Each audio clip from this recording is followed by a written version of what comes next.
Hello अस्सलाम वालेकुम, this is Mohammad अबीर। उम्मीद है आप लोग सब खैरियत से होंगे। प्रीवियस वीडियोस में होपफुली जो है वो आपको short term long term investment की जो बेसिक कॉन्सेप्ट है उसको समझ में आ गया होगा। इस वीडियो के अंदर as promised dollar cost averaging एक ऐसा टॉपिक है, ऐसी मेथोडोलॉजी है, एक ऐसी आप समझे इन्वेस्टर्स के लिए टेक्निक है जो कि लॉन्ग टर्म में उनको काफ़ी ज़्यादा फायदा देती है। और लॉन्ग टर्म का मकसद होता है जब वो अपने पैसिव इनकम स्ट्रेटजी के ऊपर जो है वो लॉन्ग टर्म अपनी इन्वेस्टमेंट प्लान्स को बिल्ड ऑन कर रहे होते हैं ताकि पैसिव इनकम से कुछ ना कुछ रिटर्न ओवर द पीरियड हासिल कर सकें। सो डॉलर कॉस्ट एवरेजिंग का क्या कॉन्सेप्ट है, let's get right into the detail explanation. और उसके बाद मैं आपके साथ एक ऐसी एक्सेल फाइल शेयर करूंगा जिसके अंदर पैसिव इनकम आप अपने हिसाब से सेलेक्ट कर सकते हैं। टॉप जो डिविडेंड कंपनीज हैं, शरिया कंप्लाइंट कंपनीज हैं, उनको किस तरीके से मंथली बेसिस पे आपने जो है एक्यूमुलेट करना है, किस क्या स्ट्रेटेजी हो सकती है, टेक्निकली हमने कब उसको लेना है, कब बाय करना है। तो उस एक्सेल लेजर के अंदर वो मैंने सारे फॉर्मुलेज वगैरह, सारे प्लान वगैरह बनाया हुआ है। All you need to do इसके आइडेंटिफाई दो स्टॉक्स जिनको आप ओवर द पीरियड लेके रखना चाहते हैं।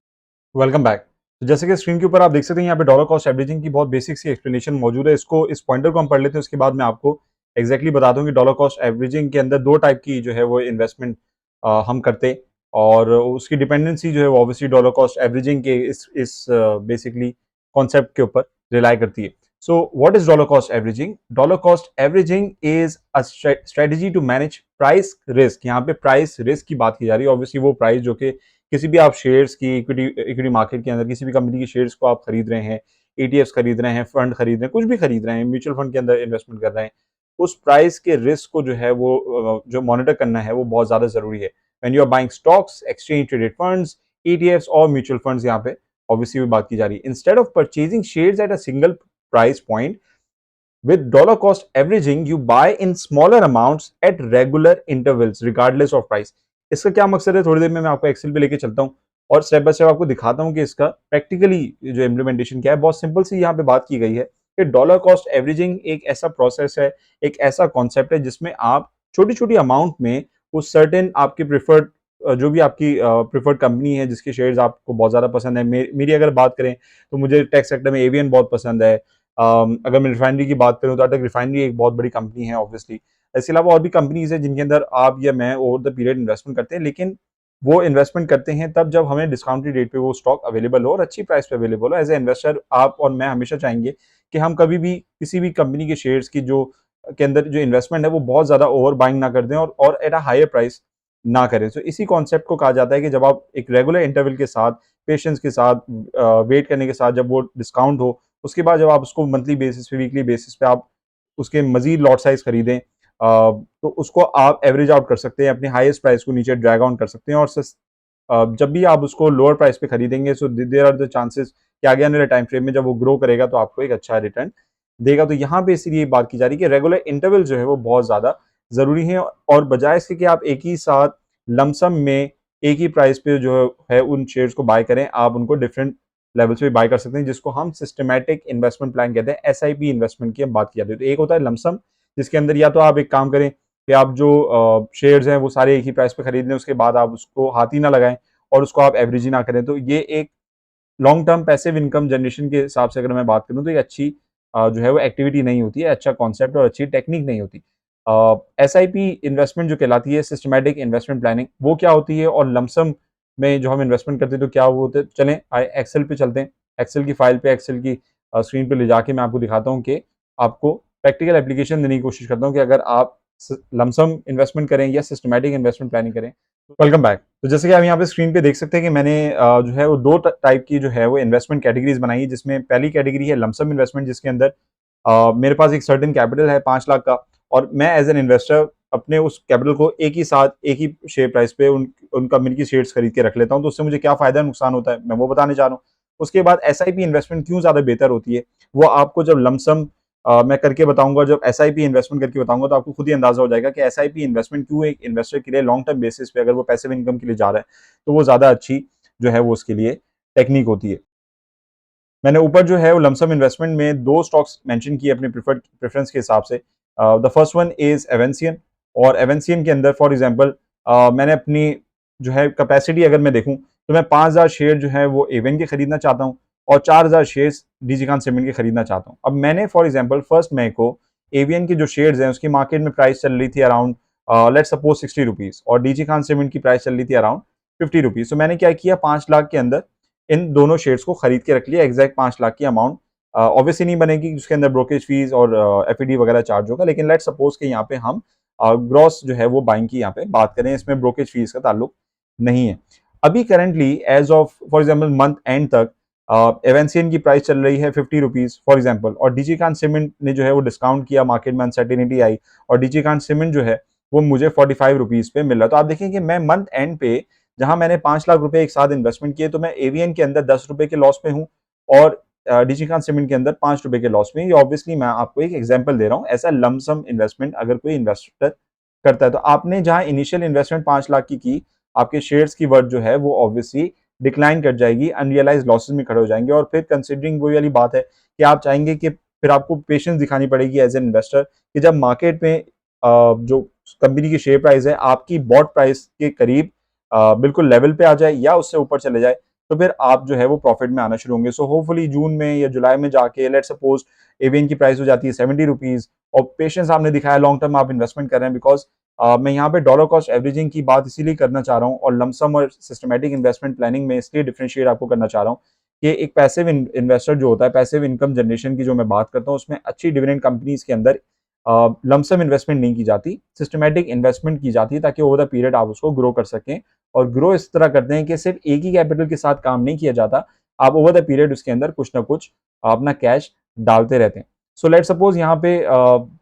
डीजी खान सीमेंट की प्राइस होगी ₹60, तो आप देखें पेशेंस के साथ ओवर द पीरियड जब मार्केट अच्छी रिज्यूम करती है, शेयर प्राइस अच्छी रिज्यूम करती है कंपनी की, तो फिर आपको लमसम इन्वेस्टमेंट में काफी ज्यादा पेशेंस दिखानी पड़ती है और तब जाके आपको प्रॉफिट होता है। इसी तरह अगर मैं यही एवीएन के 5,000 शेयर्स खरीदना चाहूँ, कैपेसिटी रखूं, लेकिन मैं सिस्टमेटिक इन्वेस्टमेंट प्लान के थ्रू खरीदना जा रहा हूँ, तो मैं क्या करूंगा कि जहां मुझे पता है कि मैं 5,000 शेयर्स खरीद सकता हूँ, तो मैं उसको हजार शेयर्स में डिवाइड कर दूंगा। यहाँ शेयर्स की क्वांटिटी लिखी है, मैं यहाँ पे ₹1000 लिख के इसको जो है वो ड्रैग कर देता हूँ और यहाँ पे मैं उसको पेस्ट कर देता हूँ कि भाई 5,000 शेयर्स खरीदने की मेरी कैपेसिटी। अब ओवर द पीरियड आप देखें लेफ्ट साइड पे मैंने कुछ डेट्स मेंशन किए, 1 मई, 5 मई, 15 मई, 22 मई एंड 1 जून। फॉर एग्जाम्पल मैंने यहाँ पे 1 मई को जो है वो एवेंसियन के शेयर्स बाय किए एट द रेट ऑफ ₹62। तो मुझे अंदाजा हो गया कि मेरे 5 लाख में से सबसे पहले मैंने इन्वेस्टमेंट करी 62,000 की एट द रेट ऑफ ₹62। उसके बाद मैंने दूसरे, जब मार्केट डिक्लाइन करने लगी, मुझे नजर आया कि इवेंट के अंदर फॉर एग्जांपल कोई पे आउट अनाउंस है तो वो एक्स होगा, स्प्लिट आएगा या मार्केट के इम्पैक्ट की वजह से वो डिक्लाइन कर रहा है, तो मैंने नेक्स्ट 1000, क्योंकि 5,000 शेयर्स में से 4,000 शेयर्स खरीदने की अभी भी मेरे पास कैपेसिटी है, तो मैं नेक्स्ट शेयर्स जो एवेंसियन की उठाता हूँ, मुझे मार्केट में डिस्काउंटेड रेट पे टेक्निकली मैं देखता हूँ ओवरसोल्ड हो गया एट द रेट ऑफ ₹58। उसके बाद मैं अपने 5,000 में से स्टिल 3,000 शेयर्स खरीदने की कैपेसिटी रखता हूँ अगर मैंने 5 लाख इन्वेस्ट किए, और उसके बाद आप एंड में देखिएगा कि मजीद मेरे पास पैसे बच जाएंगे कि बाद में जाके मैं किसी दूसरे स्टॉक में भी इन्वेस्ट कर सकता हूँ। ओवर द पीरियड मैंने एवेंसियन को 15 तारीख को दोबारा एवरेज आउट किया at the rate of for example ₹55। 22 तारीख को 22 मई को मैंने दोबारा इसको एवरेज आउट किया एट द रेट ऑफ ₹50 और लास्ट ₹53 एंड लास्ट में मैंने कहा अब आखिरी मेरे पास 1000 लॉट साइज रह गई है एंड आई कैन सी कि ये फॉर एग्जाम्पल एक certain price let suppose ₹51 and 50 पैसा से यहाँ से रिकवर करना शुरू हो गया। तो आप देखें कि मैंने ओवर द पीरियड 5 लाख के अंदर से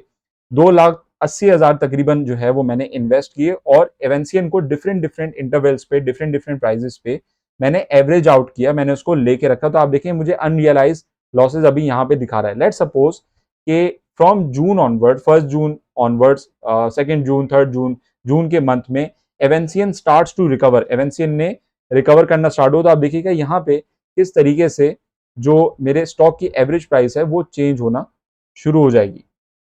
सो as you can see June में ₹50 पे लास्ट हुआ है, वहां से रिकवरी करना शुरू हो तो ₹53 पे एवेंसियन आना शुरू हो। तो मुझे नजर आया कि मैंने जो सबसे लास्ट लॉट साइज बाय की थी 1000 शेयर्स की at the rate of 51.5, it is now giving me a ₹1.5 profit. So this is how systematic investment plan work, because यहाँ से एवेंसियन अगर बढ़ना शुरू हो जाता है 55 पे चला जाता है या फिर और एग्जाम्पल 58 पे चला जाता है, तो आप देखेंगे लास्ट में मैंने एवरेज आउट करने के बाद डिफरेंट डिफरेंट प्राइसेस पे खरीदने के बाद जो मेरा रिस्क एलिमेंट है वो भी बहुत कम हो गया, और दूसरा ये है कि मैं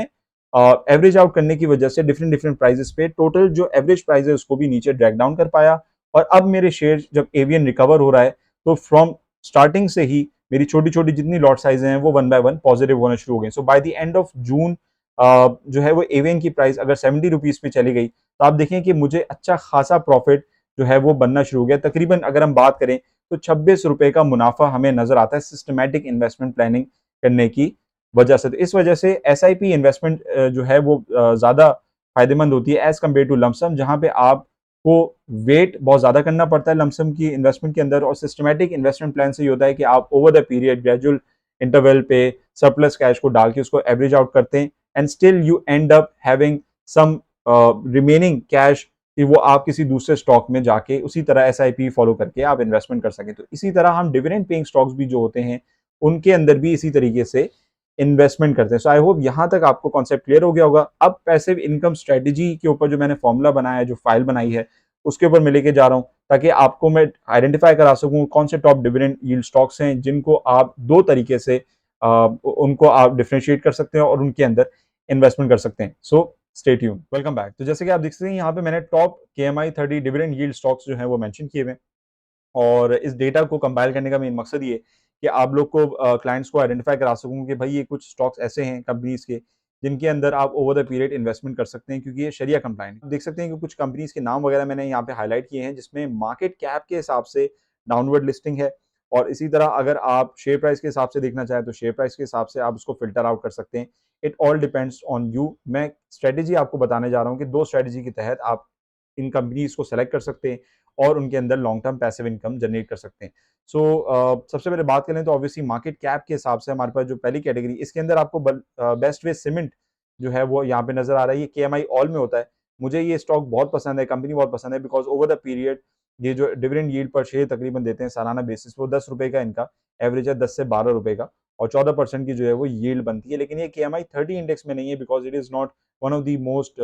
highest market cap companies, but investment के हवाले से this is also a very good option, क्योंकि ये हर क्वार्टर में जो है वो अपने डिविडेंड्स वगैरह देते हैं। सो पैसिव इनकम स्ट्रेटेजी के हवाले से ये मैंने अपडेटेड जो है वो फॉर्मूला वगैरह लगा के कुछ कॉलम्स वगैरह ऐड करके ये मैंने फाइल बनाई है। ये मैं आपको इंशाल्लाह प्रोवाइड करूंगा जो जो आप लोग वीडियोस देख रहे होंगे। इसके अंदर आप देखें दो कैटेगरीज मैंने मेंशन की, दो स्ट्रेटेजी बेसिकली मैंने यहाँ पे मेंशन की। The first strategy is investment in highest market cap dividend yield stock, वो कंपनी जो कि सबसे ज्यादा मार्केट वैल्यूएशन रखती हैं, जिसकी वजह से जिसके लिए बेसिकली मैंने यहाँ पे आपको डेटा प्रोवाइड किया जिसके अंदर ओजीडीसी, मारी, मिजान बैंक, पीपीएल, एंग्रो, ये टॉप कंपनीज आती है जिनके अंदर आप लॉन्ग टर्म इन्वेस्टमेंट कर सकते हैं, बिकॉज मार्केट कैप के हिसाब से इनकी वेटेज बहुत ज्यादा है। बड़ी बड़ी कंपनीज है, हमारी मुल्क की इंडस्ट्रीज की सबसे बड़ी बड़ी कंपनीज है जो यहाँ पे लिस्टेड है। शेयर प्राइस ऑब्वियसली वो जब भी आप इन्वेस्टमेंट करने जाएं यहाँ पे आप उस फाइल के अंदर उसको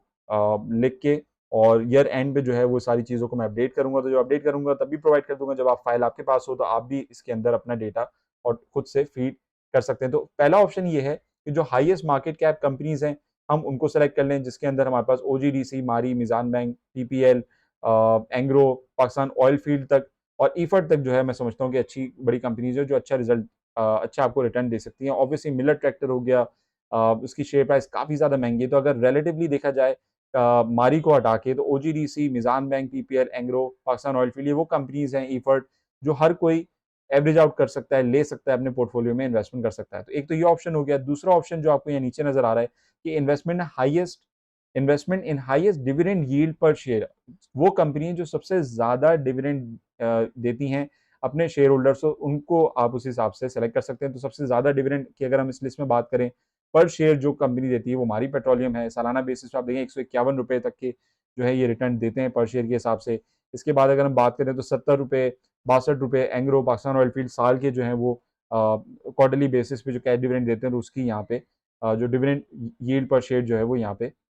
बनती है, परसेंटेज उसी के हिसाब से सामने मौजूद है। तो ये आपके ऊपर डिपेंड करता है, आप या तो टॉप मार्केट कैप स्टॉक में जाना चाहें, उनके शेयर उनके डिविडेंड लेना चाहें तो आप स्ट्रेटेजी वन को अप्लाई कर सकते हैं। अगर आप जो हाईएस्ट डिविडेंड यील्ड के ऊपर जाना चाहें, सबसे ज्यादा हाईएस्ट डिविडेंड यील्ड लेती है रिगार्डलेस की उनकी क्या मार्केट कैप की वैल्यूएशन है, तो फिर आप स्ट्रेटेजी नंबर 2 पे जो है वो अपने इन्वेस्टमेंट और अपनी प्रेफरेंस को बना सकते हैं। यहाँ पे भी मैंने इनिशियल इन्वेस्टमेंट का जो है वो फॉर्मूला लगाया हुआ है, मंथली कॉन्ट्रीब्यूशन, क्योंकि पैसिव इनकम इन्वेस्टमेंट करनी है तो मंथली कुछ ना कुछ आपने कैश लाजमी डालना है और उन कंपनीज के शेयर्स को लेके रखना है। लेट सपोज मैं यहाँ पे स्ट्रेटेजी नंबर 1 के साथ जा रहा हूँ जिसमें ओजीडीसी, मारी और मिजान बैंक को मैं प्रिफर करता हूँ। So let me right OGDC, मारी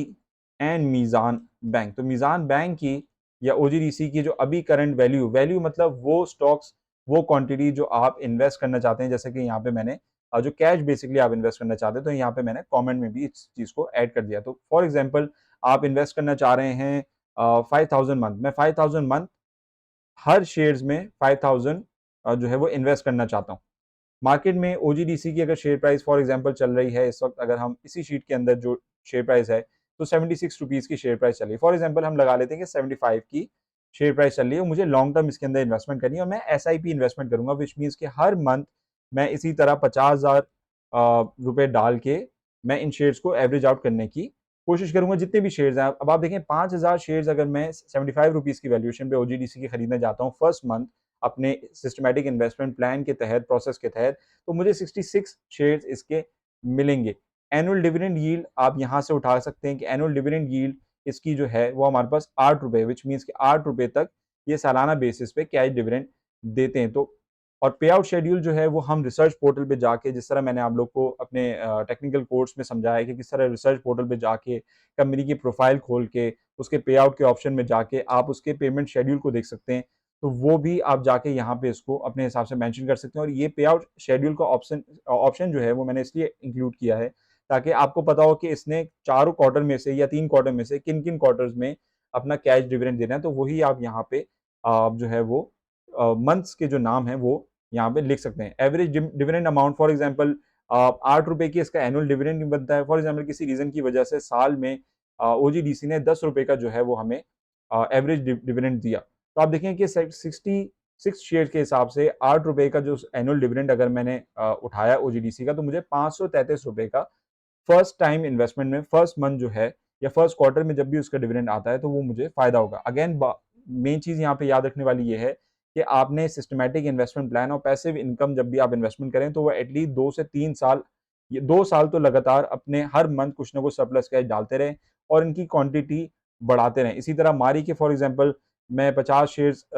खरीदने जाता हूँ 5000 की मिल्कियत में, तो मुझे जो है वो तकरीबन 100 शेयर्स मिलते हैं at the rate of 50 rupees. मारी की फॉर एग्जांपल अगर यहाँ पे हम प्राइस की बात करें तो वो हमारे पास ऑब्वियसली ज़्यादा बनती है 1521। तो यहाँ पे 1500 अगर मैं लिखूंगा तो 5000 वर्थ के जो मुझे हैं वो सिर्फ 3 शेयर्स आएंगे। तो इस तरीके से आप जो है वो क्वांटिटी यहाँ पे लिख के उसकी जो भी डिविडेंड यील्ड वगैरह बनती है वो सब यहाँ पे मेंशन करके आप देख सकते हैं कि आप स्टार्टिंग में 5-5 हज़ार रुपए डालें, 10-10 हज़ार रुपए डालें, 50,000 रुपए डालें, उनको डिवाइड करें इन 2, 3, 4, 5 जो भी अच्छे स्टॉक्स आप लेकर रखना चाहते हैं, तो आपको पता चलेगा कि आपने पहले साल में साल के एंड तक कितना रिटर्न कमाया। और वो रिटर्न ऑब्वियसली कंपनी मल्टीप्लाई करती रहेगी, बिकॉज नेक्स्ट ईयर दोबारा वो जब कंपनी डिविडेंड देगी तो आपकी वो अमाउंट डबल होना शुरू हो जाएगी।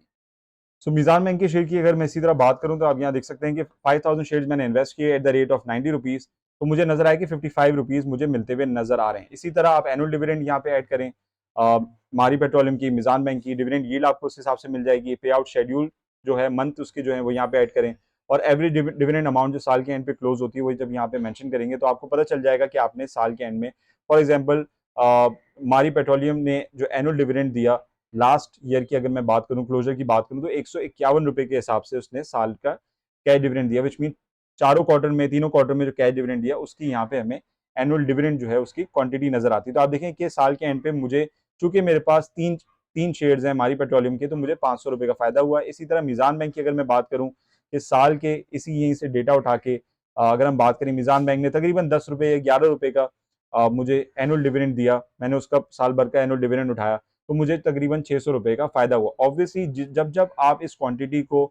और कैश को आप इन्वेस्ट करते रहेंगे तब तक आपके जितना कैश इन्वेस्ट करेंगे सिस्टमैटिक इन्वेस्टमेंट प्लान के तहत इक्वली तमाम कंपनीज के अंदर उनके शेयर्स आप बढ़ाते रहेंगे तो obviously at the end of the day ROI भी आपकी इंक्रीज होती रहेगी। एंड और इसी तरह स्ट्रेटेजी नंबर 2 के अंदर आप हाईएस्ट डिविडेंड यील्ड के अंदर इन्वेस्टमेंट करके ज़्यादा से ज़्यादा यील्ड पे काम करना चाहते हैं तो फिर स्ट्रेटेजी 2 आपके लिए यहाँ पे मौजूद है। तो ये मैंने फाइल बनाई हुई है जो इंशाल्लाह मैं आपको प्रोवाइड करूंगा। लेकिन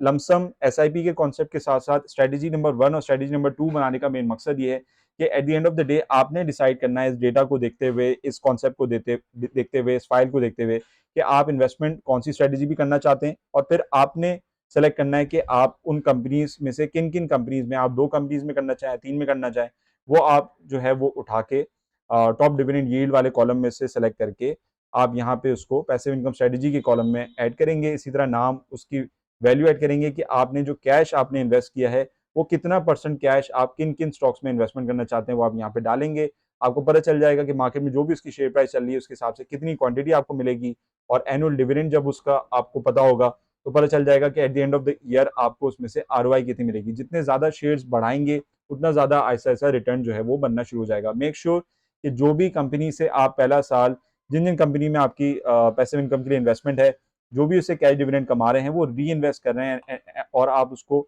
कहीं दूसरी जगह खर्च नहीं कर रहे। तो ये जो है एक चीज़ मेक श्योर करेगा। So I hope this video was informative and do let me know your feedback on WhatsApp पे आप मुझे बता दें,